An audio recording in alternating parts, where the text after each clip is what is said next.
everybody. This is Milo Hamilton. We move to Arlington where the Astros play the Rangers. And we'll be right back with Astro Lunch.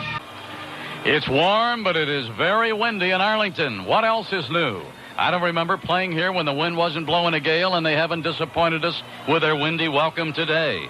The Astros came out of Florida 16-10-2. The Rangers 21-9.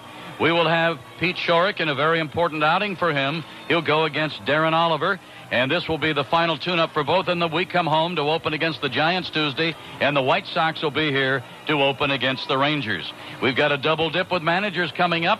First of all, Larry Dierker, then Johnny Oates, then Alan will be with me to talk some baseball. That's all coming your way right after this from your local station. Here with us, General Manager Jerry Hunsaker has gone back home, so our skipper will start it off, and Johnny Oates, the skipper of the Rangers, will be in the two-part today. Well, obviously the spotlight is on the guy you're going to send to the hill here today, Larry Dierker. Well, that's for sure. Pete Shorrock is a guy with major league experience, and we don't have a lot of pitchers in that category, guys that have had great success at this level. And he's a guy that could make our bullpen better simply by putting one of our other starters into the bullpen. But we're not going to rush him because he's had some elbow surgery. And if he pitches well today and doesn't have any problems tomorrow, then we may be able to say he's ready and we're not rushing him. But if he has any problem today at all or has any soreness tomorrow, we're probably going to take it easy and let him make another start or two on rehab before he comes up. All right.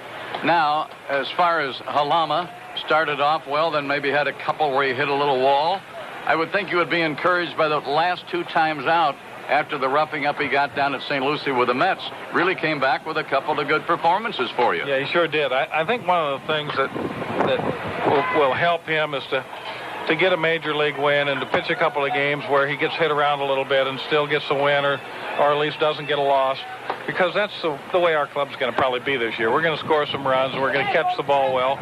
But there's a lot of other teams that have good offense, and he had the ERA of 2.50 down there last year, and I'm trying to tell him, look, if you can keep your ERA around 4 in this league, you're going to win a lot of games. So I think one of the hard things for him is getting used to getting hit around a little bit, but that's going to happen. And I think once he gets used to that and realizes that he can just, if he just doesn't walk people and makes them hit the ball, that he's going to get some wins, and I think he's going to be all right. Dirk, you hinted at it about the ball club's going to score some runs, and you think they'll catch it pretty well. So the guys that you start, by and large, most of the time, and your bench, that you probably don't give it a second thought right now because you're involved with the pitching. Well, yeah, we have some question marks in terms of the pitching staff, and a lot of those questions may not be answered for another couple of weeks or another month, and we may have some pitchers coming up and others going down or some disabled, and we might even make a deal. So, I mean, we have some uncertainty with regard to our pitching, but I think, the important thing for our pitchers is to just throw strikes and make the hitters hit the ball, because we've got some guys that can catch it, and we're going to score. So, the worst thing that can happen is if our pitchers get real defensive and start trying to strike everybody out, or stop throwing strikes when they get hit a little bit. We got to just keep on making the other team hit the ball, and I think if we do that, we'll be all right. Larry Dierker, you rightfully got a lot of credit last year for the way you approached your pitching. You wanted him. I mean, you encouraged him from day one. I want you out there in the 6th. I want you out there in the 7th a lot of time, and even deeper than that. Paid off dividends even into the bullpen, because then you didn't have to overwork the pen a lot. The approach this time, you won't have that luxury maybe for a month, will you? Probably not. We don't have Chris Holt out of the gate, and he was a very durable pitcher, 200-inning type starter, and he got us into the 6th, 7th, and 8th inning most of the time. We don't have Ramon Garcia, who did the same thing, and instead we're going to be going with some guys with a little less experience and that maybe a little tender. Even Hampton last year, off to the slow start, he wasn't pitching deep into the game very often. And one time he got upset and he said, "You let the other guys go on." And I said, "Well, if you'd been pitching as well as the other guys, I'd let you go on too." And lo and behold, as he went along and started pitching better, he started finishing games and ended up finishing 7 ball games. So I think this is something that the other starters may grow into, but I can't really expect them to start going 8 and 9 right out of the gate. All right, Dirk, we'll be talking to you Tuesday at the opener, and Johnny Oates is coming up. He'll be talking about his club with Bill Brown. More Astro Lunch in a moment. Astro launch, Bill Brown with the Rangers skipper Johnny Oates, whose club has had an outstanding spring, and now as you're on the verge of another opener, how does it look for you, Johnny? We've played well this spring, and I think something we wanted to address was our defense. Last year committing way over 100 errors, and regardless of who we played this spring, whether we played a young kid out of position just to finish a ball game, we played 30 ball games, made 12 errors, and that's exciting. When we catch the ball, we have a chance to win because we can score runs. We may not have a Hall of Fame pitcher, but we've got a lot of pitchers that are workaholics that'll go out and give you a chance to win each and every day. And you put that together, good defense, pretty good pitching, and good offense, you've got a chance to win. Johnny, last year was your first losing record since your first year as a skipper, and things were really tough as far as the disabled list went, but your club made a decision to start restructuring in the middle of the year, and do you think that has helped you this spring, that more things have been set? I think it really has. Most people just realize that, or they see Dean Palmer and Kenny Hill not being here, but you look at what those made possible for us to do. You've got a young third baseman in Tatis who can play very well. You got speed in center field and Goodwin. But with the extra money, we've been able to go out and improve our bench, which we desperately needed last year when you bring a Roberto Kelly in here, a Luis Alicea, a Bill Hasselman, 3 veterans who probably could be starting at times for other ball clubs. And in addition to that, we've been able to bring an Aaron Seeley in here, re-sign Bobby Witt, re-sign Roger Pavlik, and all of those things go together to giving us a decent ball club. That is some depth when Witt is your number 5 starter and Pavlik's in the bullpen to open. Well, I think a lot of teams would like to have 6 guys who they can feel as good about it as we do. There's some strong starting rotations out there. I think that we talk about Roger Clemens, Mike Messina, Randy Johnson as being stoppers, guys that can stop a losing streak. I would like to think that I've got 6 guys that I can send out there to continue a winning streak, and that's what our goal is to be consistent and have a chance to win each and every day. And it sounds as if, from what we've read about John Burkett and his rededication to conditioning and the way he's thrown, he could be a big winner this year. I haven't seen John every spring of his career.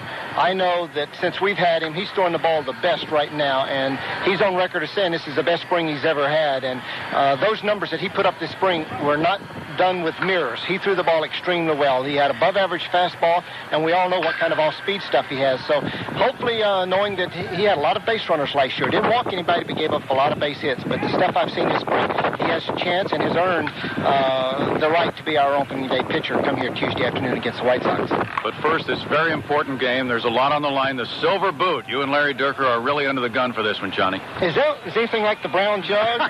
Similar to it. I didn't even know there was a silver boot involved. I don't know, we're probably behind a couple of those, but Larry did a super job last year. His first job at the helm and getting into the playoffs, and I know he'd like to get him back there, and I know that he's got that good everyday lineup. I know he has a couple problems in his starting pitching staff right now, but those things have a way of working out more times than not, and we just wish the Astros well. But I guess it'd be really nice if we could have an all-Texas World Series. Maybe one of these days it will happen, and hopefully it'll be this year. Let's shoot for it. Thanks for joining us. Good luck to you, Johnny. Okay, Bill. Thank you. We'll have more of Astro Launch in just a moment. Milo Hamilton back in the booth at Arlington along with Alan Ashby to talk some baseball. Alan, as I talked to Larry Dierker earlier, talking with him about how it was going to be different for him this year when he led his pitchers into those long innings last year. You were the bullpen coach. You saw the benefits that came from that. I also got from Larry today that it's not going to be all that easy this time because of the injuries, and there's a chance that those things multiply. When you start getting into the pen, you don't want to wear your pen out. So for the bullpen coach this year, he may get that cap waved at him a little more often than last year. Yeah, I think it could happen, certainly with the injuries we've had in our staff so far this spring with Ramon Garcia and Chris Holt. A lot of the burden is going to head toward the bullpen. Of course, that compounds with Darryl Kyle not being here. Last year, I think our bullpen really had a good break early on, which helped us a little bit later because we didn't have to be utilized quite so much. The starting pitchers went deep into ball games time after time. I was talking to Doug Henry, who comes over from the Giants, and of course, Dusty Baker used his bullpen about as much as anybody last year. And Doug said, while everybody enjoys getting out there and working that much, he wasn't sure that by the end of the year it was good overall for each of those guys coming out of the pen that much.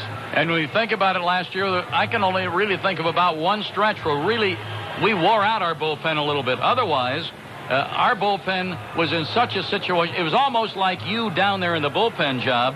You almost could anticipate as the game went along who Vern Rule was going to be waving for or calling for. You won't Dave Engel won't have that luxury. He may not, and especially early on here. I think there's going to be probably more calls than they might want. But what you really do want, you want the guys to know when it's their time coming. You want everybody to be getting up and ready at the right time. It's almost like the guys on the bench, you folks who look into our dugouts, and I'll mention on the air sometimes, I'll say, well, so-and-so's gone to the bat rack now. He's going to go down in the tunnel and swing, and he's going to get loose and so forth. The guys in the bullpen need to anticipate a little bit, too. You know, you get I look back at my career a little bit, and I saw Denny Walling, who was one of the great pinch hitters. Mm-hmm. He always knew when it was his time, and Denny would get himself ready. A lot of fans would call in last year and say, well, why not use Billy Wagner in the 5th inning or 6th inning? Hey, Billy Wagner knows when he needs to get ready for the team, and everybody has their slot, and they want to be ready in that right time. All right, we've talked some baseball. We're looking into the bullpens. The starters are getting ready. Shorrock and Oliver. We'll be back with the lineups that go with them and have today's ball game from Arlington in just a moment.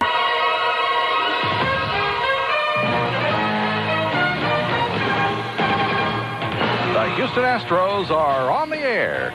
Astros play-by-play is brought to you by Coca-Cola Classic. Always refreshment for the fans. Always Coca-Cola.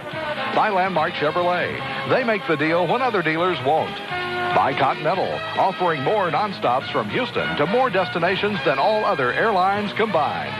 By the Methodist Healthcare System. Insist on Methodist for all your healthcare needs.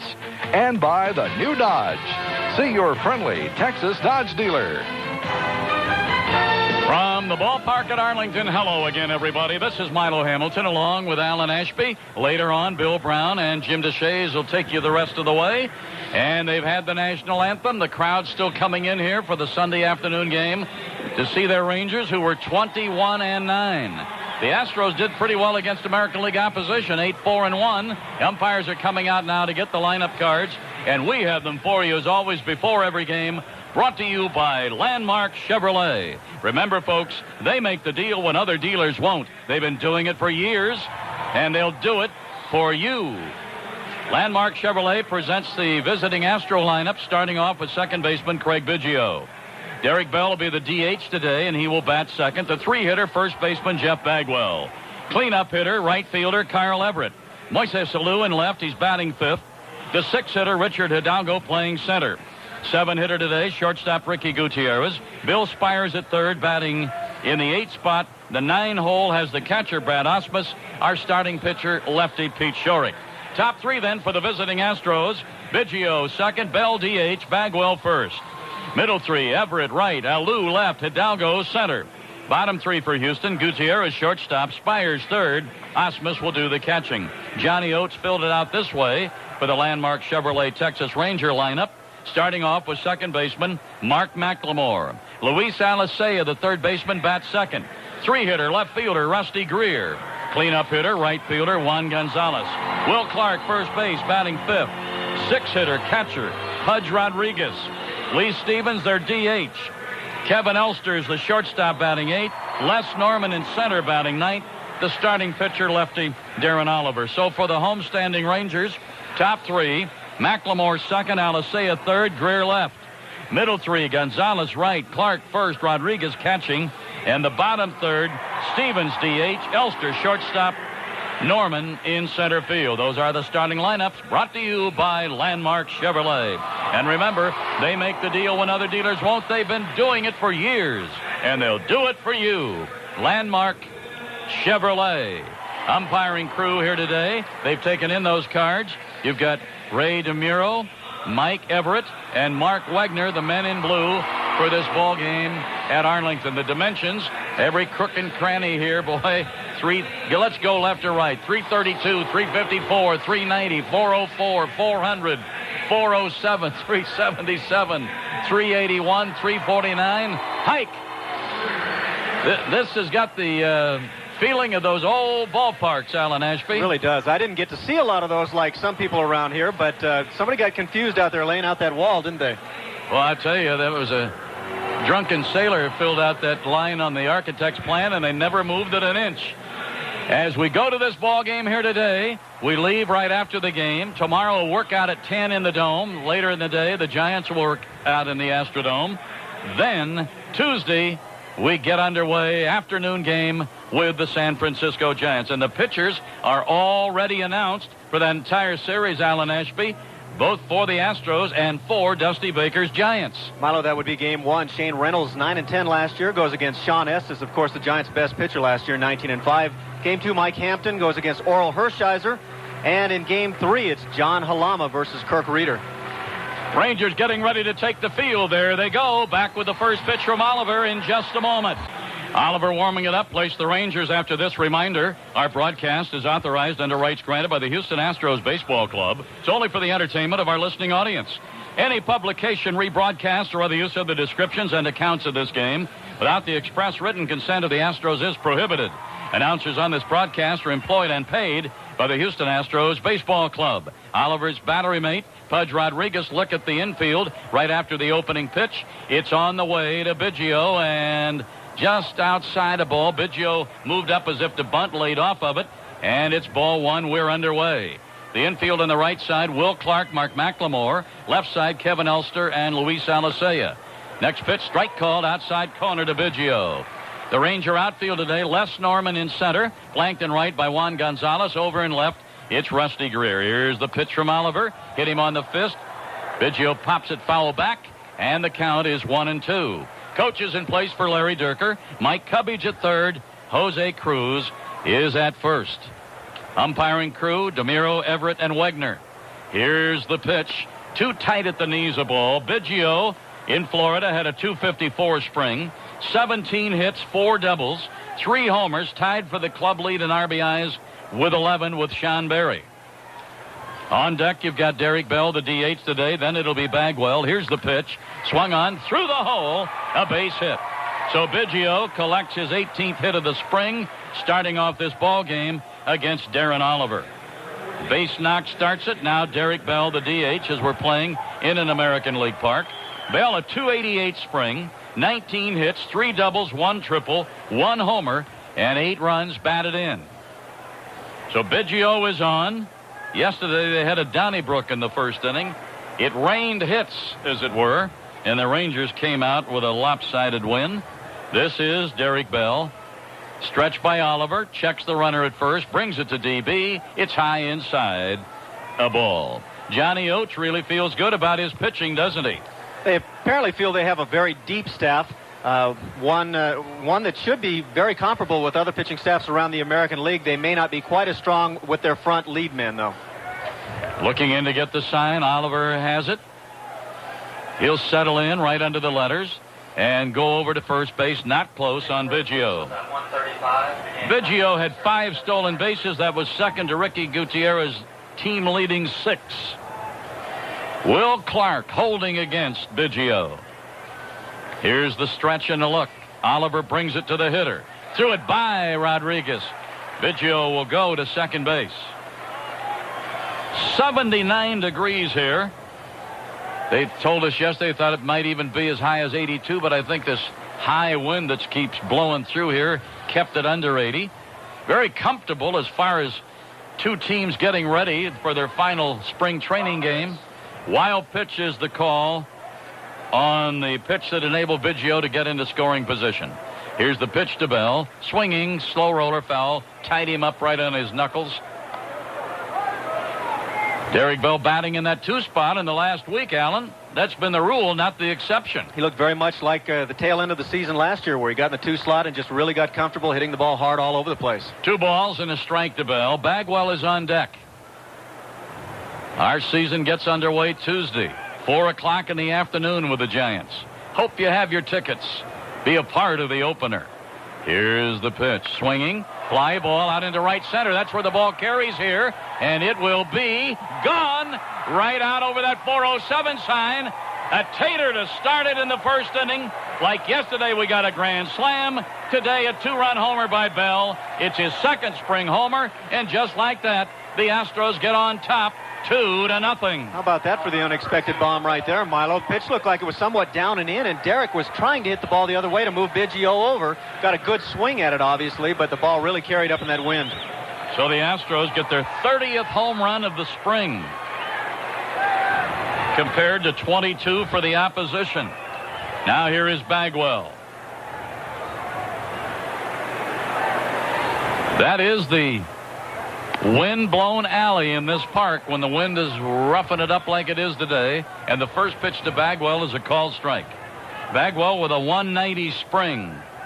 11 hits, 5 doubles, 2 homers, 5 RBIs. Pitches a ball, makes it 1-1.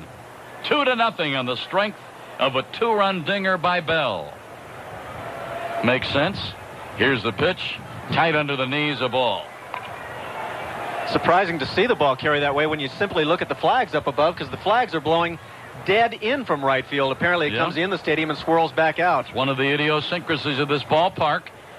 And here is the pitch to Bagwell. That's down and skips away from Rodriguez. And when I saw the ball get up in the air, and not just because I should know everything about this park, but had a conversation before the game, and the fellow that's here every day says, you watch today, that's the alley in this wind. There's a line drive to center, and it drops in for a base hit for Bagwell. And sure enough, when the ball by Bell got in that jet stream, it took off out of here. Really get a feel for why the Rangers hitters and American League hitters that come to this park have such good success hitting to the opposite field. The ball carries so well. So Bagwell picks up his 12th hit of the spring. 3 straight hits off of Oliver. Single Biggio, home run Bell, and a single now by Bagwell. Here's Carl Everett, switch hitter, batting right, batting cleanup, playing right field today. Oliver ran the ball up and in on him, swing and a miss. Everett for the spring, 157. Never really got untracked in Florida. 8 hits, a double, a triple, a homer, 6 runs batted in. Moises Alou is on deck. Checking on Bagwell, not a big lead. There's a hit through the left side over a stretched out Alicea. That ball had some overspin on it, Allen, and just jumped right over the little third baseman. Hit the ball sharply through the hole, one hop through the hole. Kind of reminiscent maybe in reverse to what the Rangers did yesterday. 10 consecutive hits in their first inning against the Cubs' Terry Mulholland. Oh, I like the way you think. They're going to have a powwow now. 4 straight hits here. Moises Alou, what a year he has had for us, coming to us from the Marlins. And in spring training, he did not disappoint. Led the team in hitting with .417 average. Led the team in hits with 25. Second in runs scored, 15. Led the club tied with Gutierrez for total bases with 37. Second in doubles. 2 homers, 9 runs batted in. That's a spring, folks. Pretty disappointing, huh? Here's the pitch on the way. Outside the ball, you've got Bagwell at second. Everett is at first. Moises Alou batting here in the first inning. Hidalgo will be next. He's on deck already to the left side. Wind-blown ballpark at Arlington here today, and we've seen an instance of it already. Breaking ball was something off of it, dropping low. 2 balls and no strikes to Alou.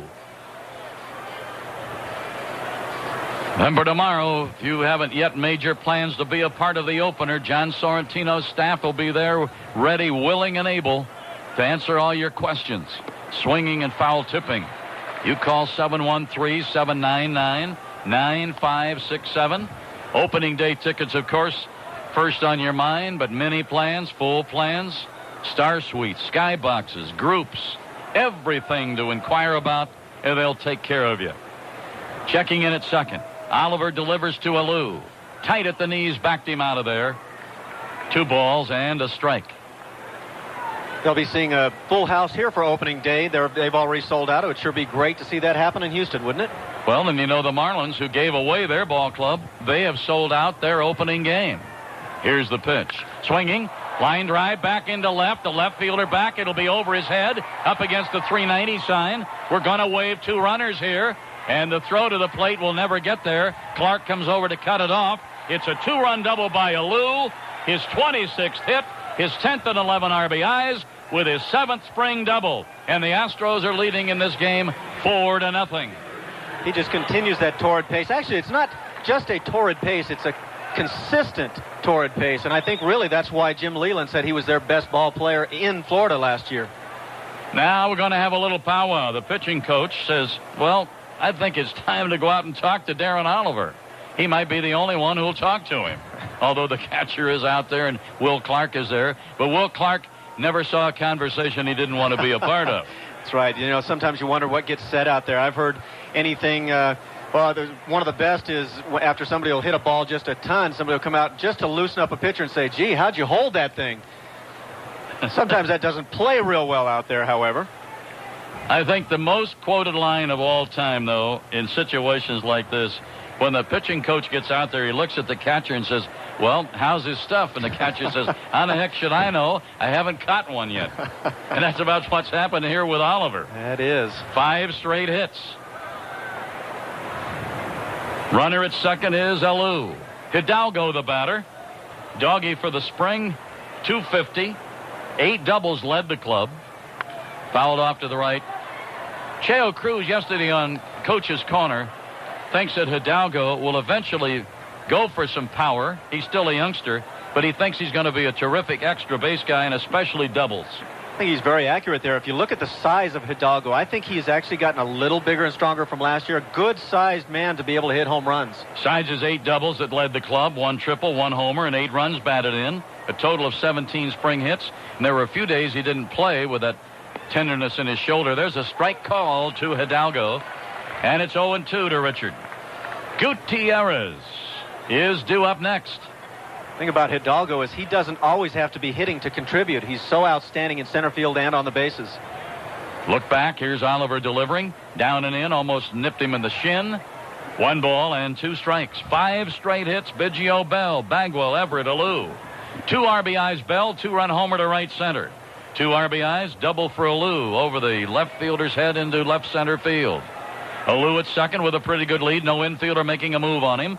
Here's the pitch swinging. There's a line drive hit into left center. That could be a gapper. It's going to score a run. Hidalgo, and there he is with another double A. Absolutely beautiful. I think that probably right now is his power strength. He will hit some home runs, but I think we'll see a lot of doubles. And hopefully, as this lineup continues to develop, we'll see a lot of RBIs. That'll scoot it up to 5-0 Houston here in this opening inning, and Gutierrez will be the batter. You know, we've been talking, and with good reason, about Ricky Gutierrez. Should be our spring MVP, Alan, but the last 2 or 3 days with the figures that Alou has piled on, we may have to rethink that. There is a strike call between the knees and the belt on the inside corner. It's a good problem. I mean, there's a number of guys you could put it on. Goody with a 3.49 spring, second only to Alou. He's now tied with Alou with 15 runs scored for the club lead. High a ball. 22 hits for Goody, 37 total bases, second in the club. 6 doubles, 3 homers, 8 RBIs, but has stolen more bases than he stole all last year during the regular season when he had 5, which was a new career high. So he's painted quite a picture of himself in this camp. There's a bouncer to third. Alicea will throw, and some sarcasm in the applause. The Rangers recorded an out. Hidalgo holds on right at second base. And Ricky Gutierrez, who you couldn't get out during the first 3 weeks of spring training, suddenly cools down a little. Hopefully Ricky's ready come Tuesday. Bill Spires will be the batter. He has to look at a lefty here today. Sean Berry probably not available again. They're just not going to take a chance on that groin pull. Although he said today he thinks he has really made some strides in the last couple of days. I said, can you play Tuesday? He said, you can bet on it. Here's the look to second. Pitch to Spires. Here's a bouncer to third. Tricky hop and bobbled. Throw to first is in time. Good base running by Hidalgo. Boy, did that kid read that perfectly. After the bobble by Alicea, when Hidalgo realized he was then going to pick up and throw that ball, he scooted right over to third. You cannot teach that. I wish we had that on TV right there, because the instant that the third baseman Alicea started to make his throw, Hidalgo was already in his first step. Here is Brad Ausmus, the 9th man to bat in the inning. Ausmus with a 2.24 spring, 11 hits, 2 doubles. Those are his only extra base hits. And Ausmus drove in 5 runs. Had 3 of those in his last start. Here's the pitch to Ausmus, swinging and fouling down the right side. Astros are leading 5-0 on 6 hits. 6 hits were picked up by Houston here today before an out was made. Then 2 ground ball outs to the third baseman, Luis Alicea, who doesn't figure to be their third baseman, although they have him for insurance. Tatis will be given every opportunity to play every day. There's a ball high and inside. A ball and a strike. Astros have batted around in the opening inning against Darren Oliver. Here's the stretch. Peek over the shoulder to third. Pitch on the way. Swinging, fouled over here. The right hit him on the fist. Fouled it up here to the right side. After the Giants come in and open with us in a 3-game series, Don Baylor brings the Rockies in for 4. So 2 big heavyweights out of the West are coming in to face the Central Division Astros. There's a sinking liner to short. Elster grabs it side, retired. But the Astros have an inning and then some. They pick up 5 runs on 6 hits. They leave a man. So we played a half an inning. The Rangers are just now coming into bat. Pete Shorrock, the lefty, out there warming it up for Larry Dierker and Vern Rule. His catcher is Brad Osmus. Right side of the infield, Bagwell and Biggio. Left side, Gutierrez and Spires. Into the outfield today, Hidalgo is in center. Everett right. Alou is in left. Coaches for Johnny Oates, Jerry Naron at third, and Ed Napoleon, an old friend, used to coach with the Astros. And thank goodness somebody finally put him on the pension plan. All those years, years and years, and never even had an hour on the pension. I mean, with the Yankees and the Astros, and now finally the Rangers getting some of that pension time. And he paid long dues in the minor leagues before he became a minor league manager. You always like to see guys who paid all those dues finally get a payday somewhere, and that's what's come true for Ed Napoleon with the Rangers. Here's McLemore, switch hitter, and the ball is down low from Shorrock. Shorrock 0-1, but he's only been in 2 games, started one of those. ERA of 1.59, but there's not enough of a sample. 5 2/3 innings, walking 4, make 2, and striking out 4. You heard Larry Dierker and Alan Ashby both talking on the pregame that this is an outing for him. It's not World War III, but it's close. You know what I think it is? They'd love to see him throw well, obviously, but I think if he shows that he's healthy and able to go in the range of 5 innings, I think everything will be on the plus side. That's a strike call to McLemore. McLemore has found a new life with the Rangers. When he was with us a few years ago and we let him go, it was almost like he was at the end of a trail. But he has really done a job for this Ranger club. They now say he's one of the keys and they need him to be healthy. There's a swing and a foul at Osmus' feet. He's one of the few guys that really has the ability to draw some walks, go late in account for them. Thomas Goodwin, their center fielder, maybe doesn't do that very well, and McLemore may figure as the leadoff man. McLemore, a .333 spring for a club that hit .301 this spring. There's a ball in the dirt. 21-9 they were and hit a lot of homers, 41 of them.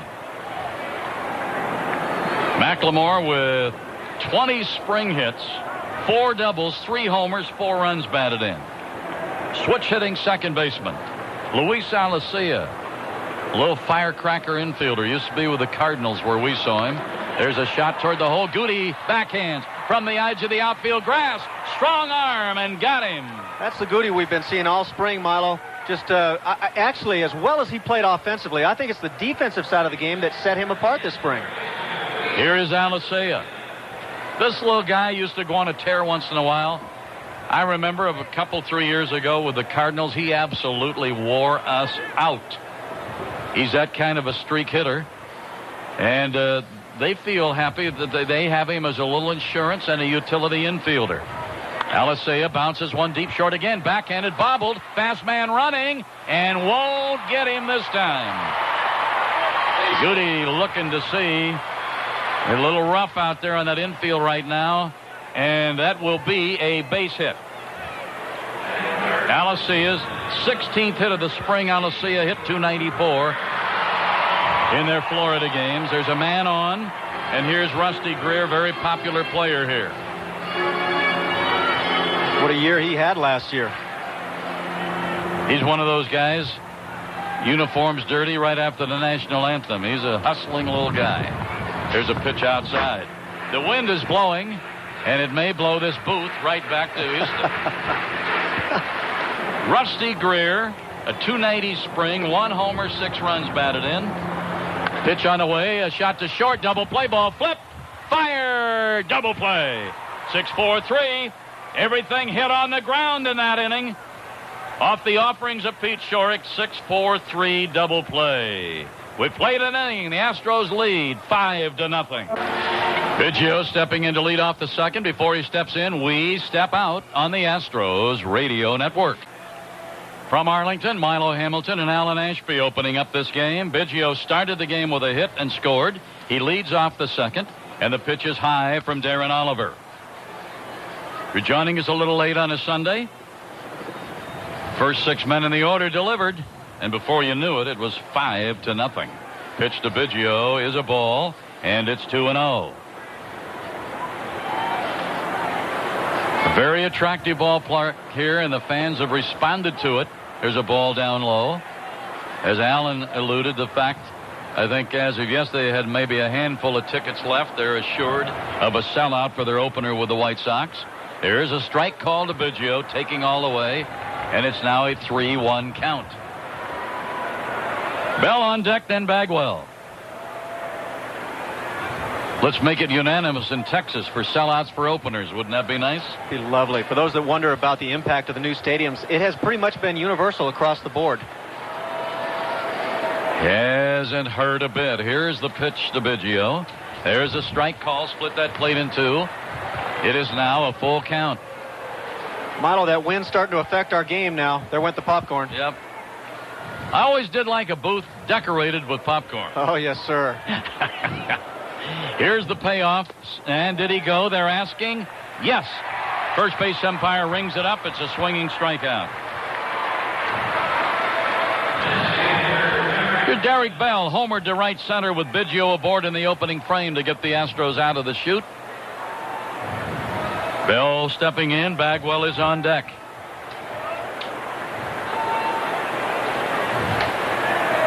Derek Bell in that two spot. He's responded to it again. And the pitch from Darren Oliver. Swinging foul up here to the right side. You understand that our owner, Drayton McClain Jr., with his party, he usually comes to this game every year. I keep looking over in that skybox where they put him. But maybe today he's seated down in the club box. At any rate, the little McLean bird can get up here from Temple in good shape, and I'm guessing he's here. 0-1 to Bell, making the left-hander Oliver wait.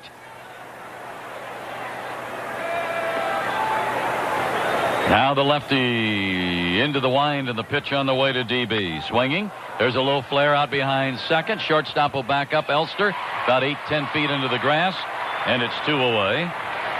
They let Elster get away once. They've got him back, and they feel pretty good about it, don't they? I would imagine, certainly if he can repeat the numbers of 2 seasons ago where he hit 20-plus home runs and drove in 99 runs, he provides a great deal of offense at that shortstop position. Here is Bagwell. Had a base knock in the first inning. Scored run number 3. Second inning here, and the pitch to Bagwell. That's down low, a ball, and it's 1-0. Everett has moved on deck. Astros made it all the way through the order in the first inning and put up a 5. Pitches a ball to Bagwell, and it's 2-0. Reynolds, Hampton, and Halama will pitch in the Giant series. It opens Tuesday afternoon. Swing, bouncer, third. Alicea cuts off the hole. Fires on to Clark. 1-2-3 inning. What a contrast and a bounce back for Oliver. 1-2-3, he made it. Strikeout, pop-up, ground out. Middle of the second inning in Arlington. Astros lead it 5-0. Now this from your local station.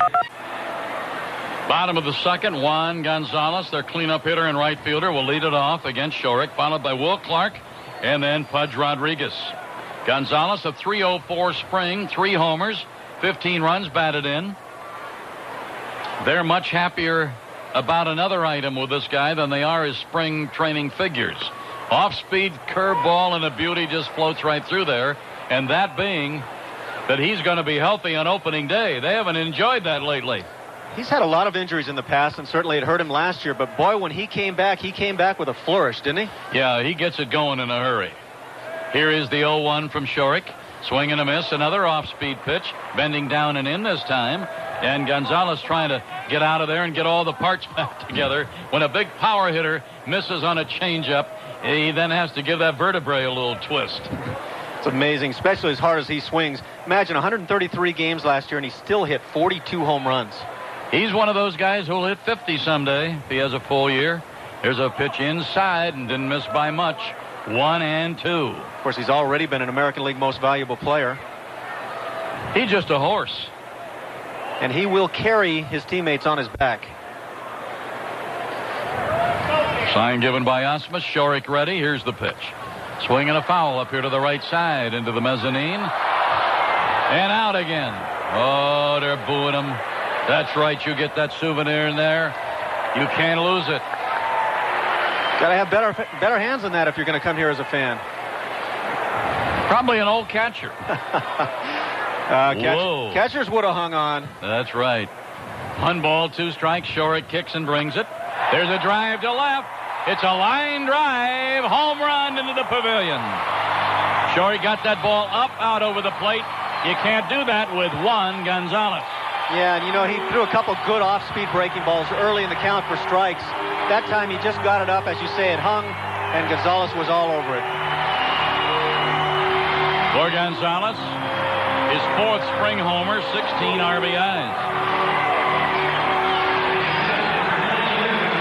So they get on the board in the 2nd with a home run by their big man, Juan Gonzalez.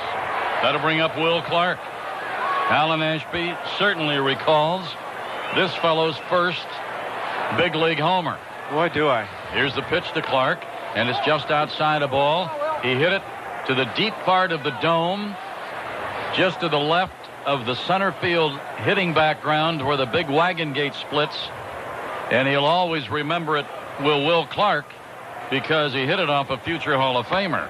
Off-speed pitch inside. And what sign did you put down for Nolan Ryan that day? I don't know. Apparently it wasn't the same one that Nolan decided to throw, however. Will Clark, cocky young kid out of college. Boy, he stepped right in there and showed why he was cocky. And there's a strike call right through the middle. It's 2 balls and a strike to Clark. Clark has lost some of his thump as far as power. Goes a lot now to center and left center. 353 spring for him, however. And a strike call over the outside corner at the knees. Clark had 18 hits, 3 doubles, a triple, 2 homers, and 9 runs batted in. Bogar's in playing second base as we've gone to the 2nd inning here. Here's a bouncer right side, and that is Howell at first base. Change on the right side of the infield. This is the package. He is everything behind the plate. We have a great catcher in Brad Osmus, but I think if you be honest and poll around Major League players and coaches, Rodriguez is clearly the one that stands out as the best behind the plate. Here's the pitch to him, swing, and a line drive hit into left center. Hidalgo over to get it quickly, and Rodriguez going to challenge. The throw will not get him. What about that little fire plug hustling out a double? Well, you talk about the complete package. There it is right there in video color. I mean, he takes what is really a single and just legs it into a double by sheer hustle. So a runner at second, 1 out. Lee Stevens, the DH, led them this spring with a .404 average.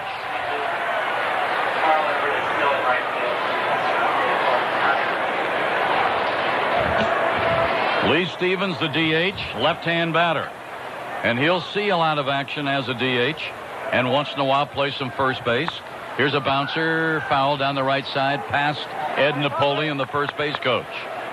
It's a 5-1 game, Houston. We're in the 2nd inning. Goody and Spires are still on the left side. The outfield remains the same. Alou, Hidalgo, and Everett. Osmus still catching. Shorik looking in. Checks in at second on the runner. Hesitates, brings it, and it's tight at the knees. Back Stevens off.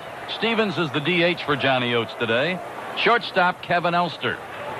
I tell you, you get into their batting order and find Stevens and Elster batting where they are, it just accentuates the fact that they can pop the ball. Here's the pitch, swinging, fouled up this way. It's a very good point, Milo. And then you look at our lineup and you see Bill Spires hitting 8th. Wow, that's very impressive as well. I think we go very deep now, much better than ever in the past. But their point is made underscored a little more because their guys not only hit well as ours do, but they have power. That's certainly true. This is Stevens waiting on a 1-2 pitch. Left-hander Shorrock brings it to the left-hand batter. It's on the way. Strike right down the middle. Stevens gone, looking 2 strikeouts in the inning for Shorrock. 2 away now. Run is in on a leadoff homer by Gonzalez. Kevin Elster, the shortstop. A .322 spring. 7 doubles tied for their club lead. 3 homers, 11 runs batted in. Power hitting shortstop. Batting 8th in their order today. And Shorrock brings it to Elster. And that just did miss a bit outside. And it's 1 ball and no strikes. I remember Elster from his Mets days, 86, when the Mets went on and won the World Series. He was a fine player, didn't hit for the average he does now. Here's the pitch to him. And the ball just missed again. Well, those are frustrating calls, especially for a guy like Shorrock in the spot he's in today, wanting to get every call that's close. Yeah, and actually he's putting the ball in pretty good locations right now. You see both of those pitches very close. The look back. Kicks and brings it from the belt. There's the good pitch in the outside corner above the knees. And it's 2-1. The Astros have out hit them 6-3. Astros lead in the score 5-1. We're in the 2nd inning. Very important day for Pete Shorrock. Starting here today and ready to deliver. And here it is to Elster. Outside high. He didn't like the way he let go of that pitch, did he? The ball's kind of slipped out early. You know, experience is a wonderful thing, and the Astros would love to have the experience of Pete Shorrock added to their rotation, a guy who has shown in the past he can win 18 games if healthy. Looking in, getting the sign from Osmus. Shorrock is ready, but took a little too long. Elster's going to step out on him. Shorrock won't blow you out of a batter's box. He'll mix it up. 2-seamer, 4-seamer, slow curve, and he's shown a couple of good ones today. That's just outside, and he walks Elster.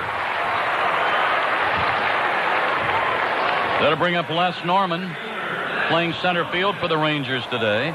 That's the first walk surrendered by Shorrock to go with a couple of strikeouts. Les Norman this spring, 189, 4 doubles. Those are his only extra base hits out of a total of 7 hits, and drove in 6 runs. He appeared in 28 of their 30 spring games. Here's the look back. Runners first and second, 2 down. Pitch to Norman. High fly ball. Won't go anywhere. Left fielder Alou in 5 steps. Now drifts back to his right. Makes the catch. That wind that swirls. Played some tricks with it for Alou. He stayed with it. The Rangers settled for a run on a homer by Gonzalez, and they leave 2. We go to the 3rd. The Astros are leading 5-1. Is the shuttle coming your way? We'll find out from Alan Ashby. Make it so easy, don't they, Milo? Tomorrow at Kroger's at 295 Sawdust Road in Spring from 4 till 7. They'll be there. And then Tuesday at Randall's at 12555 Westheimer at Derry Ashford from 10 till 2. And as you say all the time, Milo, never a convenience charge. No extra charge for the stereo. This is Everett. Had a base hit first time up. Pitch backs him out of there. Everett was the 4th man to bat in the first, had a hit and scored our 4th run. Switch hitting outfielder playing right field today.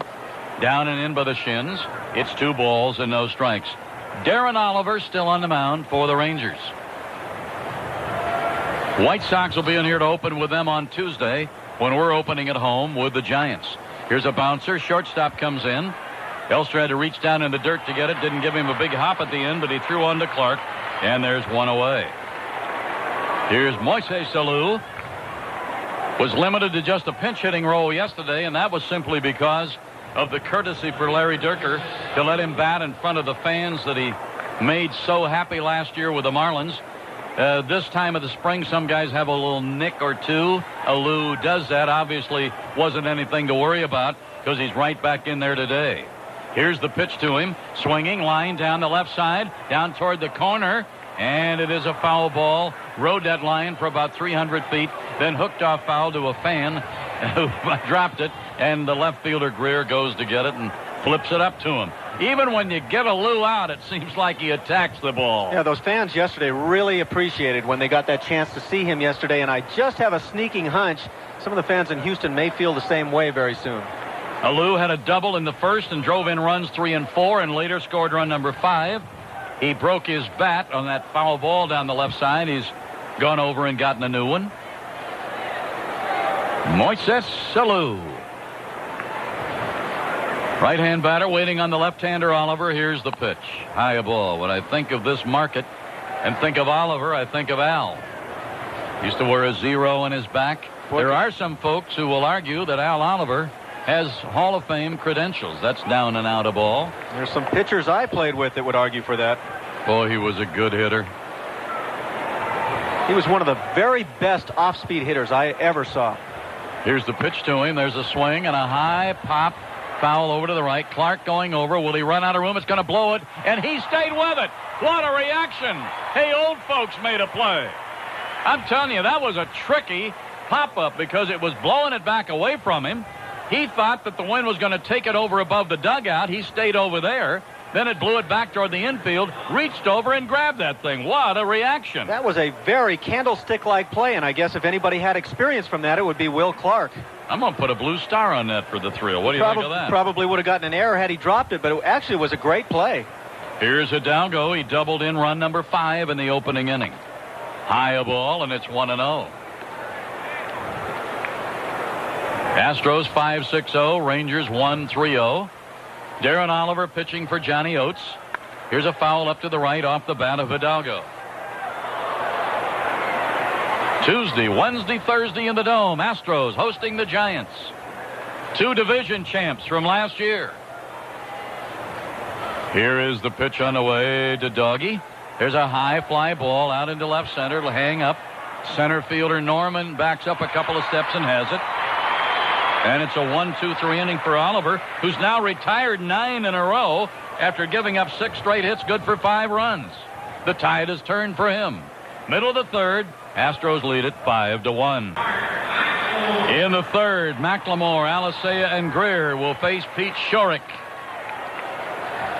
Shorrock looks down in to get the sign from Osmus. McLemore in the first inning, robbed of a hit on a fine play by Gutierrez at short. Here's a strike call right under the letters on the inside corner. Mostly bright sunshine here so far. It was predicted to be partly cloudy here today, which is true because it's been partly sunny.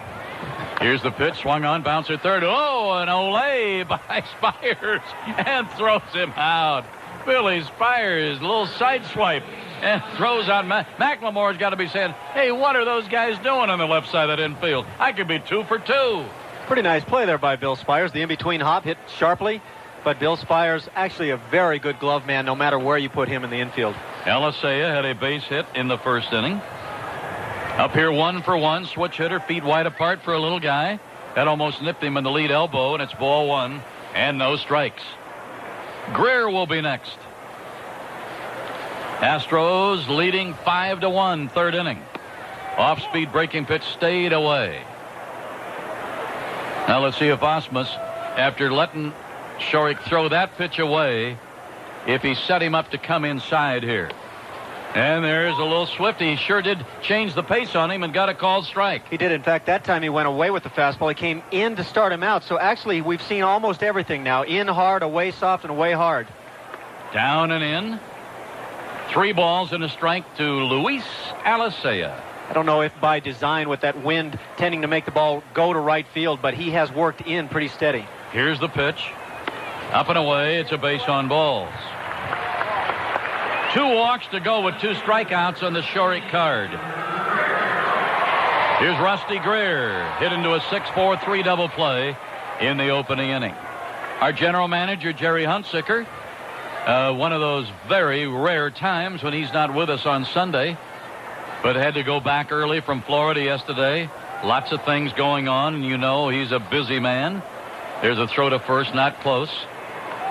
And getting things all tuned up for the club that he'll put on the field for Drayton McLean for opening day on Tuesday. Here's the look. Here's the pitch. Slow breaking pitch inside and a little high. You have to imagine that phone staying pretty busy right about now. Yep.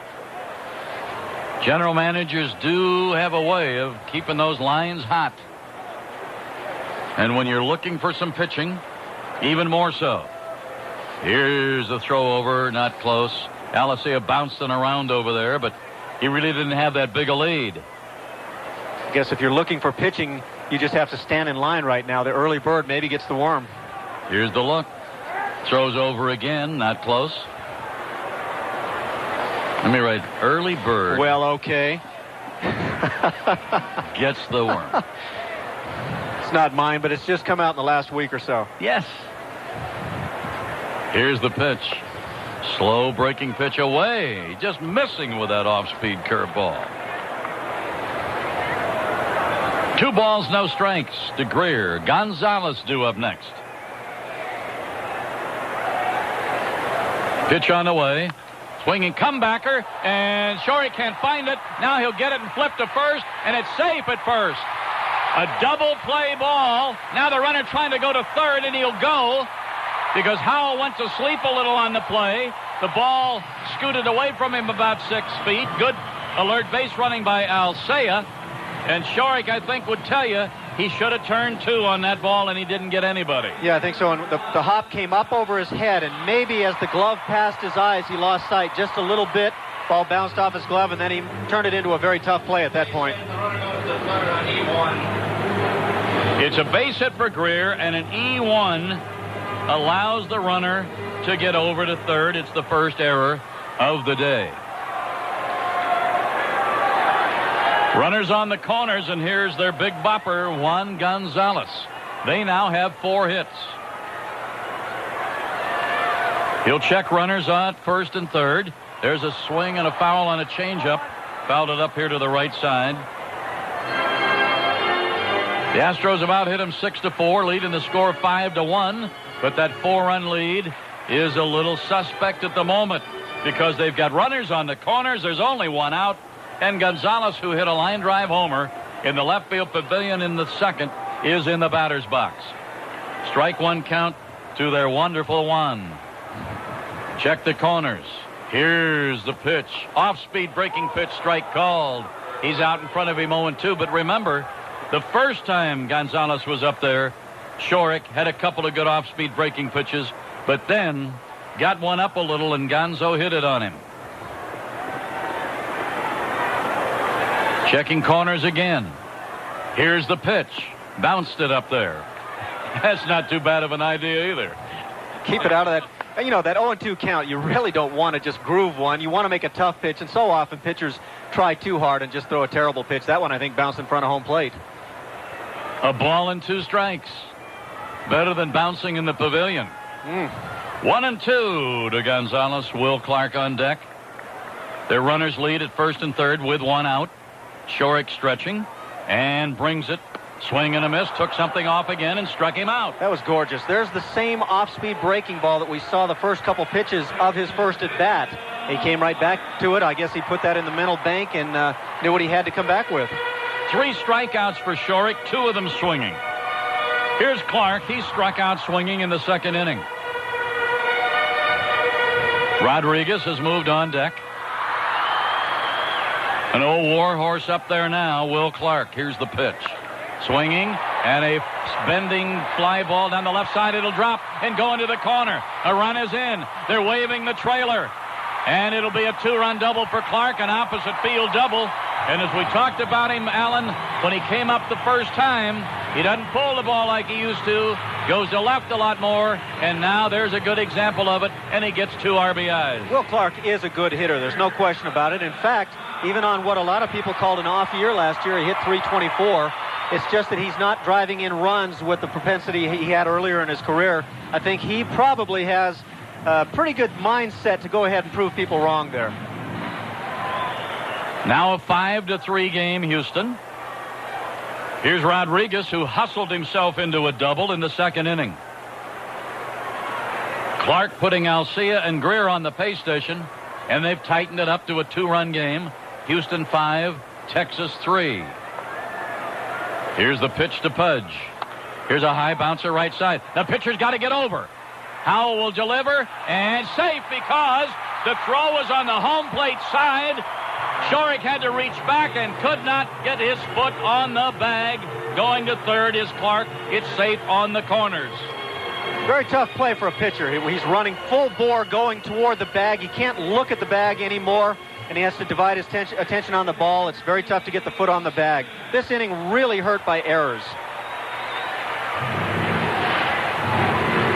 And don't forget another ingredient in that play. You have a fellow who is not an everyday first baseman making that toss. Bagwell would have let him right on his letters, and then he wouldn't have had to search for the bag. That'll be an E3. Down and out a ball to Stevens. I'm sure Jack Howell would like to get more work over there at first base, but you're just not going to get it with Jeff Bagwell over there. Stevens, the batter, looked at strike 3 called the first time up. He's batting with teammates at first and third, 2 away, and 2 runs are in. Here's the pitch. Slow curve and a beauty on the outside corner at the knees. A ball and a strike. Kevin Elster due up next. Will Clark doubled in a Parish at third. Rodriguez reached on an error on the first baseman. Howell is at first. Check the runners. Bring it to the hitter. Tried that slow curve again, but this time it slid outside a bit. And it's 2 balls and a strike. Ball club works out at 10 o'clock tomorrow morning in the Dome. They'll check those new unis and see that they're tailored just right. Some guys will be looking at an Astrodome locker for the first time. Here's the pitch. Swung on, smashed on the ground. Bogart to his left, picks it out of the dirt, fires on to first. Side retired, but some shaky defense in the inning hurt Shorik. They pick a pair, and they leave 2. We will go to the 4th inning at Arlington. The Astros lead the Rangers 5-3. We'll take a look at the 3-inning total board, but first let's let our stations come in and tell you who they are and where they're coming from here at the bottom of the hour on the Astros Radio Network. We bring you Astros baseball every exciting inning all year long on Star 610 Sports Radio, KILT, Houston. From Arlington on this Sunday, Milo Hamilton and Alan Ashby with the ball game on Astros Radio. Total board, Houston 5-6-2. Shorik the pitcher, home run, Derek Bell. Rangers 3-5-0, Oliver on the mound, home run, Gonzalez. This is Gutierrez leading off the inning. There's a tapper foul on the third base side. You heard just before we came back for this inning, I talked to you about those groups and how much fun it is. Those are just some of the things you can find out by calling John Sorrentino's office, 713-799-9567. Pitch down and in a ball. 1-1 to Goody. Spires is on deck. Then it'll be Osmus. Astros batting in the 4th and leading by 2. Line drive hit. Left field. Hung out a rope, Mama. You could hang the washing out on that for a week. Took that high breaking ball, just hammered it the way he's supposed to. Ricky playing very, very well. Leadoff single, 4th inning. You'd like to go to work on Oliver and get 1 or 2 of those runs back. That's 7 hits. Oliver had retired the last 9 in a row, which was a complete turnaround because the first 6 batters delivered hits and scored 5 times. Then he got the 9 up, 9 down. That's been interrupted now by the leadoff single in the 4th by Gutierrez. Spires, left-hand batter, left-hand pitcher. Pitch pops away from Rodriguez, not far enough for Goody to make a move at first base. You know, you think about what managers must face, what they think about as you play the Texas Rangers. You'd love right here to say, well, let's see if we can get some running going. But then you look behind home plate and see Pudge Rodriguez, and you say, well, maybe we better rethink this. Don't run yourself out of an inning, right? You bet. Here's the throw to whoop. And Goody was edging a little and had to fall back to the bag. 1-0 count to Spires. He grounded to third in the opening inning. Hey, folks, remember that 4 o'clock start Tuesday? If you get off work at 3, come on over. If you usually don't get off till 5, find a way to get out of there. See the opener Tuesday in the Dome. 4 o'clock start. And be there early. Clyde Drexler will throw out the opening pitch. High school marching band from Bel Air. That wonderful choir from Texas A&M will be there. Strike called at the knees on Spires, and it'll be my pleasure again to be down on the field and make the introductions. I won't get to introduce you this year. No, nothing on the line this year, but I'll tell you what, I'm going to enjoy very much where you introduce me every day. Hey, that's right. You'll be on every road game with me. That is correct. Milo and Allen has a nice ring to it. A very nice ring.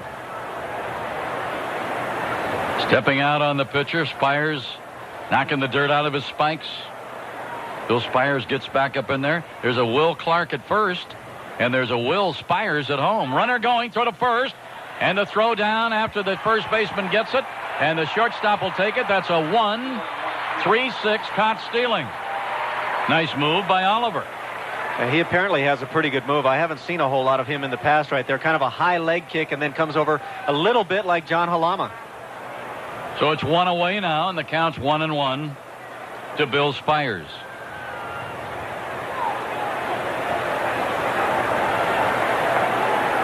Waiting on the left-hander, Darren Oliver. Here's the pitch to Bill Spires. Here's a hit through the right side. I tell you, he does not. He just tucks that chin on left-hand pitchers, doesn't he? For my money, he's almost as good against left-handers as right-handers. He, as you say, tucks the front side so well, doesn't try to do too much, and just slashes the ball around the field. That's 8 hits now off Darren Oliver.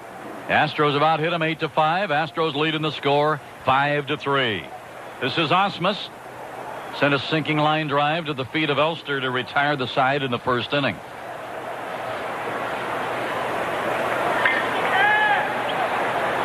Astros and Rangers.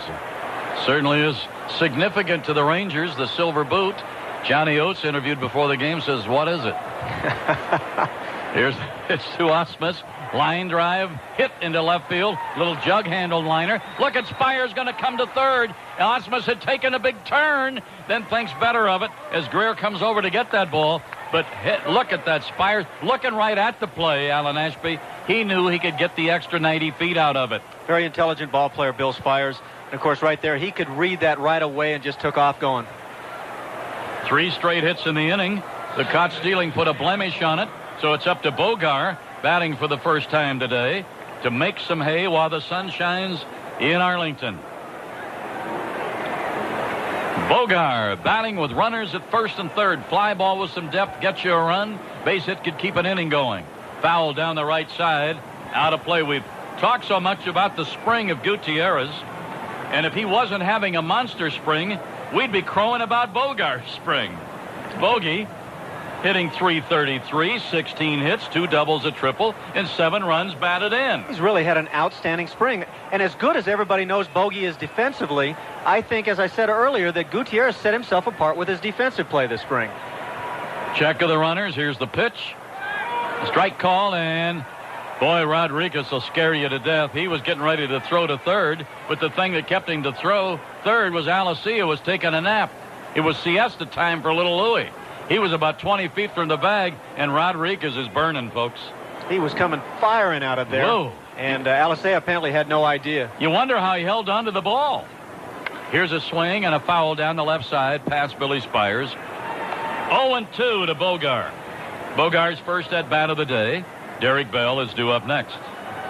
Coaches tell players when you're playing against Pudge Rodriguez, you better be alert on the bases, because he will throw and he will pick you off. Bogar back up in there. No ball. 2-strike count. Spires singled. He's at third. Osmus singled. He's at first. There's 1 away. Here's a throw to first. Not close on Osmus.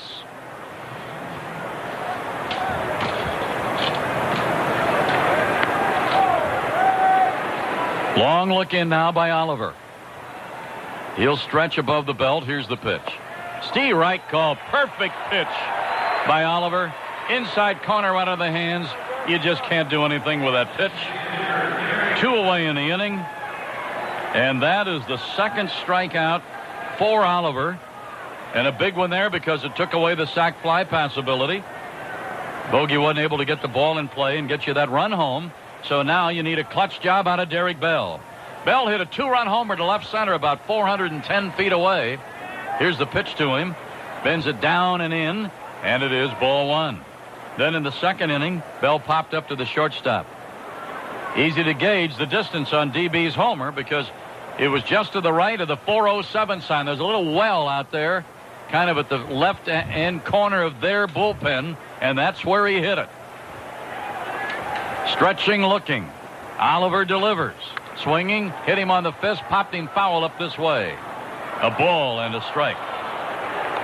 Well, for every angle they've got on that fence, and there are many, they've got a number there telling you what the depth is.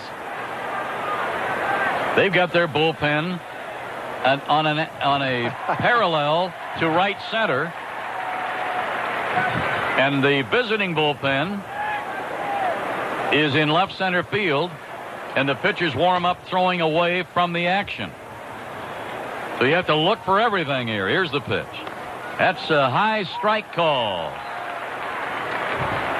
Ray DeMuro doing Oliver a little favor right there, and it's 1 ball and 2 strikes. 3 hits in the inning, but the Astros haven't been able to get on the board. A caught stealing on Gutierrez was a big play, as it turns out right here. This diamond and outfield leads the world in hot dog wrappers at the moment. Here's the pitch. Tight on the hands. Kind of reminiscent of a day you recall about, 8-10 years ago in Pittsburgh when the wind suddenly whipped up and you almost couldn't see anything for all the wrappers out there. And Gerald Young thought that Judy Garland was going to show up to sing any moment. He thought that the Wizard of Oz was all over again. Did you ever see a storm come up that quick? I never saw one quite like that.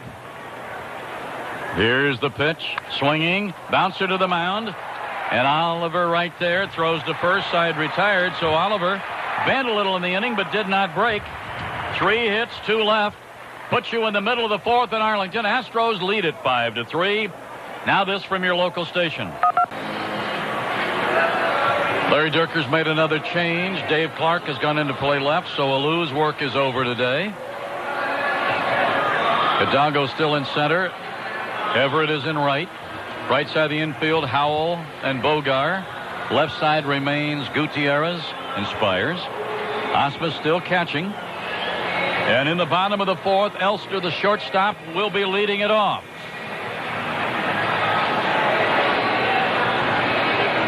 We have the luxury, Alan, of being at home for the first week. 2 teams come in. The Rangers have to take right off after their first series.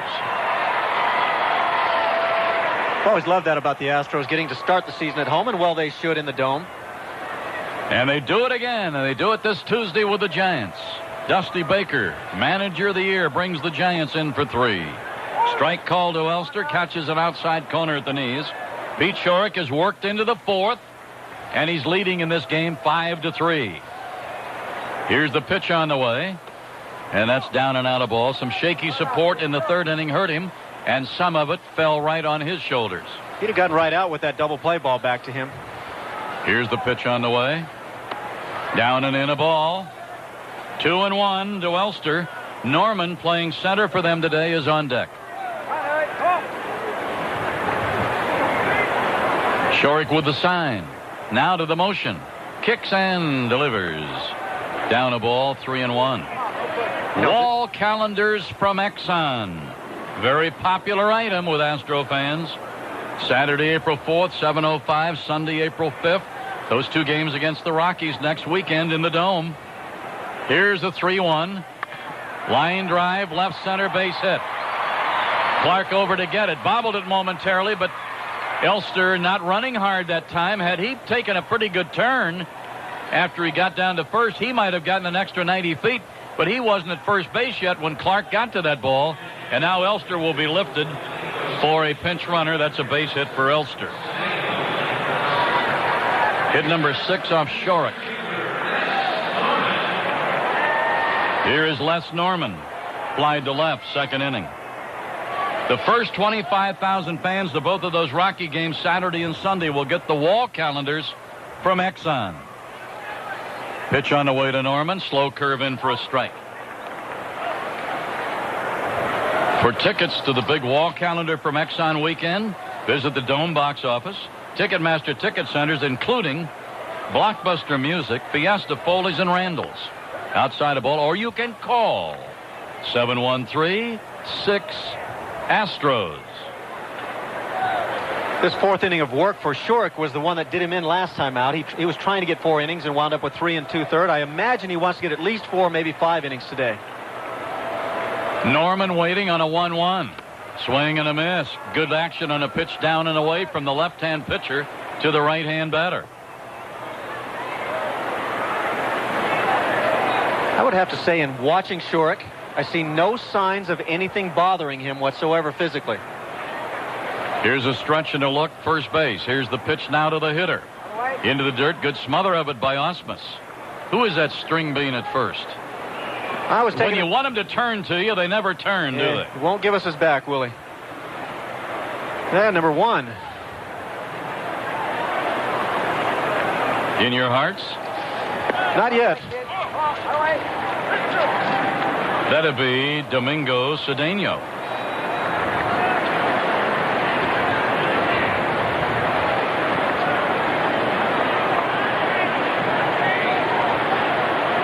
Stretch and a look. Pitch on the way, runner going. Throw down to second. It'll be right on the money, except that it won't count because the pitch was ball 4. And Ausmus burning a little. I think the pitch was pretty good. And the other part of that scenario is that the catcher cannot take for granted. He can't wait for that umpire to call that pitch. Ausmus went on through with it and threw a strike to second base. Had the pitch been a strike, Cedeno would have been caught stealing. Sometimes what you try to do as a catcher is you have a communication line with the umpire and say, hey, give it to me as quick as you can, because if this guy goes, I've got to throw. When the pitch is close like that one was, Brad Ausmus had to throw, and he made a great throw. 2 men on now and nobody out. A threat against Shorrock in the 4th. McLemore the batter. Switch hitting second baseman, and the pitch to him. Up a little, a ball, and it's 1-0.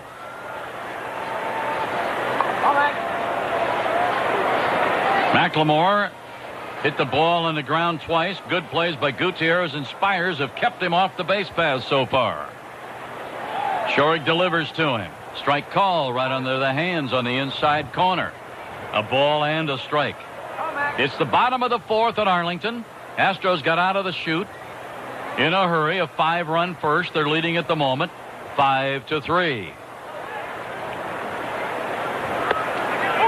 Throw down to second. Ball goes on into center.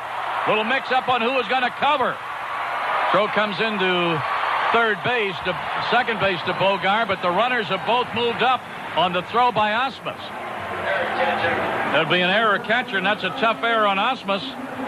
Some infielder did not make a move. Obviously, the catcher doesn't throw on that play unless he has given a sign that I'm coming back to second base. And as you say, it was late. Nobody was there, and I think Brad actually tried to hold on at the last instant, threw the ball a little bit left of the bag. McLemore batting right-handed, so you would figure that Bogart would be the guy over covering. But he hadn't played second. He may have not known who was going to be covering. There's a swing and a miss on a beautiful changeup. And it's 2 balls and 2 strikes to Mark McLemore. That probably is the case, Milo. Obviously, Bogey hasn't played at second. Wouldn't know the sign there unless he had a chance to talk about it with Brad. But isn't the sign given by the infielder with the mouth open or closed? Well, oftentimes, but sometimes there's one from the catcher as well. There's a fly ball out into left center. Should be playable by Clark, and it is. But the throwing error has enabled them to get within a run on the sacrifice fly by McLemore as the pinch runner Cedeno scores, and it is 5-4. First out of the inning recorded on the sacrifice fly off the bat of McLemore. The error turns out very costly right there. Well, defense has hurt the last 2 innings. Luis Alicea singled in the first. Reached on a walk in the 3rd and later scored their 2nd run. So the Astros' 5-run lead has dwindled down to a precious 1. And there is a ball down low. And the tying run's only 90 feet away now in the person of Les Norman down at 3rd base. Shorrock looks in, has the sign, peeks over the shoulder at 3rd. Now time call by the hitter, Alicea. 1 ball, no strikes to Alicea. Greer is on deck. Pitch on the way from Shorrock. Swinging, line drive, foul down the left side. Milo, the more I watch this win today, the more I think we might be on the Knuckleball Express heading out of here today. Oh, it'll all be died down by the time we get on the Continental Bird. I hope they make it feel that way. We'll be right up above it. Here's the pitch. Strike called outside corner at the knees. These folks at Continental treated us pretty well yesterday. You liked that blackened swordfish, didn't you? That was very, very good. 1 ball and 2 strikes. Runner at third represents the tying run. Astros leading 5-4 in the 4th. Shorrock will hesitate at the belt. Bring it to the hitter. Smashed on the ground. Look at Spires dive. Up and throwing. Oh, what a beautiful play. And it's 2 down in the inning. And it kept the tying run from coming home. You talk about reaction at third. That was purely reaction, and Spires did it perfectly. Just gorgeous. As you say, a beautiful reaction play. The runner was already starting to come in from third. Spires dives, comes up with a great play. A little bit different than all the shoddy defense we've had to this point. This is Greer. Double play ball in the first. Third inning, had a base hit and scored their 3rd run. 2 outs in the inning. Tying run at third base. Here's the pitch. Way high a ball. One of the many things Bill Spires brings for you. We've seen his great reactions on the bases today, and now the glove. And had a hit off a left-hand pitcher. Check of the runner at third. Bring it to the left-hand batter. Tight under the hands a ball. And it's 2-0 to Rusty Greer. Gonzalez would be next. I see Mike Magnante starting to warm in the bullpen for the Astros. I wonder if this will be it for Shorrock. Well, the pitch count is mounting up on him. Here's the pitch on the way. Swinging, comebacker, off the glove of Shorrock. And the tying run will score. And Shorrock's got nobody to blame but himself. He's made 2 bad plays on the mound here today. Now, the other one, maybe give him a benefit of a doubt. He had to leap up. But this one, it was right there to be had. The inning should have been over. I think he'd be the first to tell you. It's never easy when you're in the effort to throw a pitch at the mound and have the ball come back. But Pete certainly should have caught that ball. They've given it a base hit, though. Well, the official scorer is very gracious. And twice, Rusty Greer has hit those one-hoppers back to the mound and has been treated very nicely. So Shorrock is through. Nope. Hey, Dirk, you gave me a little decoy. I thought when Dirker goes out kind of slow with that shoulder read that he gives you, I thought he was going to get him. And generally speaking, when the manager goes out, the pitcher is going to get pulled. But I think he just wanted to know for himself, how do you feel? Tell me straight. Shorrock said, I'm fine, Skip. So the Astros' 5-run lead is gone, and you can put most of it on a shabby defense. This is Gonzalez, a home run and a strikeout swinging. Runner at first is Greer with a gift base hit call. High a ball to Gonzalez.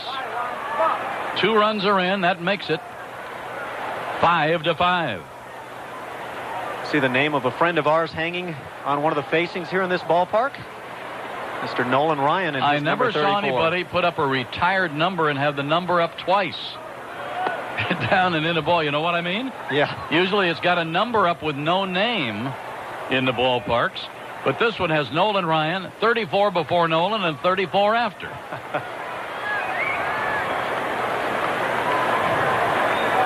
Anyway, well deserved. Oh, here's the pitch. Swing and a miss on that slow pitch down and in. And it's also hanging in the dome. And at Anaheim. I was going to say, I wondered if they had one at Anaheim. I imagine they certainly should. But it's not 34 at Anaheim. Now, what was his number there? 30. Beautiful. Boy, you know them all. Here's the look. Stretch pitch on the way. Down a ball. You studied before that pop quiz, didn't you? 3 balls and 1 strike. Gonzalez with a homer and a strikeout swinging. This is a dangerous count on a dangerous hitter. 3-1 on a bombardier. And the pitch on the way. Slow pitch in there for a strike call. Boy, did you call that on the money. And then you see the results. The slow curveball comes. Unusual pitch selection, however, not unusual for a guy like Juan Gonzalez at the plate. 3 balls, 2 strikes. Runner at first. Greer will be in motion. Full count, 2 down, 4th inning. Astros, before the Rangers ever came to bat, had a 5-0 lead. But the Rangers have pecked away with the benefit of 4 Astro errors. And a swing and a miss, and he struck him out, and the side has been retired. Well, the figures may not look like Shorik pitched well today, but if he'd have fielded his position, he'd have had some pretty doggone good results here today. They get 2 and tie it. We'll go to the 5th, 5-5. Changes for the Rangers. We're going to get them to you here, but want to remind you at this juncture that we're brought to you in part by Continental, offering more nonstops from Houston to more destinations than all other airlines combined. Continental Airlines. Howell leads off against Oliver, who's found a new lease on life here, and the pitch is outside to Howell for ball 1. This is Howell's first at bat of the day. Replaced Bagwell a couple of innings ago at first base. And the pitch is up, left-hander against left-hander. They've got Newson. Cedeno stayed in the game to play shortstop. They've got a new second baseman out there too, Alan. Second base and first base. I'll grab him when I can see a number. And a strike called, and that'll make it 2 balls and a strike to Howell.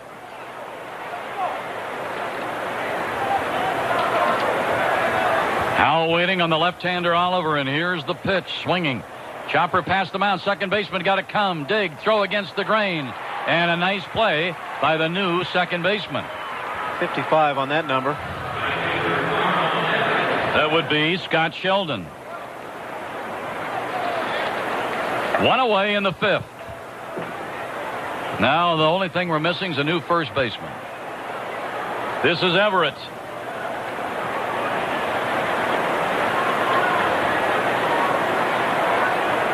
Everett today's had a hit and grounded to short. And the pitch to him is a ball, and it's 1-0. Top of the 5th inning at Arlington. 5-5 tie. Pitch by Oliver. Swinging, missing. A little Taylor down and away.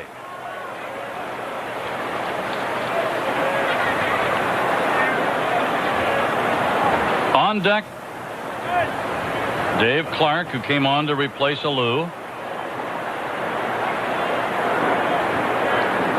Oliver kicking the dirt away from in front of the mound. He's got a 1-1 count on Everett. Lefty to the motion, kicks and brings it. Swing, foul over here to the right.